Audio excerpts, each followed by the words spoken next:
For millenniums, man has marveled at the beauty of the night sky, trying to decode the mystery of its origin. The beauty of the heavens, however, is only superseded by its complexity. M1, the Crab Nebula, is one such example. The Crab Nebula is a supernova remnant and pulsar wind nebula in the constellation of Taurus.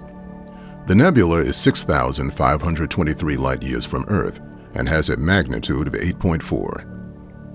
The Crab Nebula was first observed by Englishman John Bevis in 1731, who was considered its discoverer, although the nebula had already been seen and recorded by Chinese and Arab astronomers. Historical documents indicate that the supernova that created the Crab Nebula occurred in April or May of 1054 AD and was so bright that it could be seen for a continuous period of 22 months, day and night. Amateur astronomer William Parsons observed it in 1840 and gave it the name of Crab Nebula, since when he made a drawing of the nebula, it resembled a crab.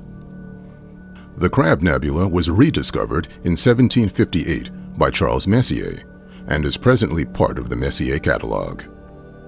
Just a fun fact, the Crab Nebula produces energy that is so great it is equivalent to 100,000 of our suns. Well, hello everybody, and thanks for tuning in again. All right, I got a chance to get out again and get a reasonably good evening of astrophotography in. Well, this is my first chance actually taking an imaging session of M1, which is the Crab Nebula. Now, of course, as we all know, weather is extremely important. Now, this particular night, it called for clear skies, but there were some high clouds at the higher altitudes, which presented pretty much a haze over the entire evening. Now, because of the haze, the guiding wasn't particularly the greatest, but the guiding hung in there relatively well. Now, because of the haze and the softening the image somewhat, the image wasn't as sharp as I would have liked. But fortunately, deconvolution kind of saved the day on this particular target. The convolution was able to pull out some more detail out of the target, and I ended up getting a reasonably good usable image out of it.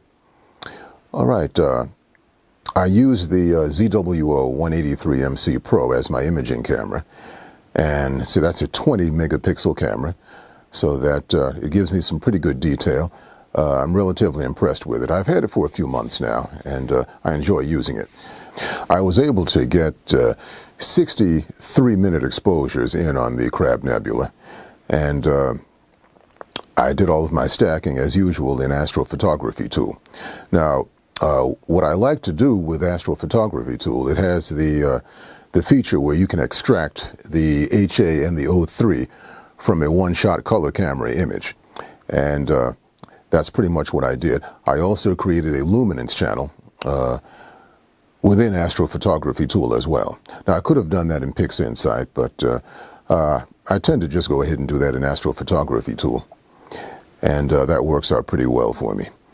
Of course, using pixel math and creating a synthetic green channel, and adding the luminance channel to it later, which brightens the image somewhat and actually sharpens the image as well. The deconvolution was actually done on the luminance image, and as I said, that actually saved the imaging session, because probably without the deconvolution, I don't think I would even post the image. I wasn't that impressed with it before the deconvolution was added, but I think everything turned out reasonably well. I use the Optolong L-Extreme filter, as well as the Celestron 8 SE scope.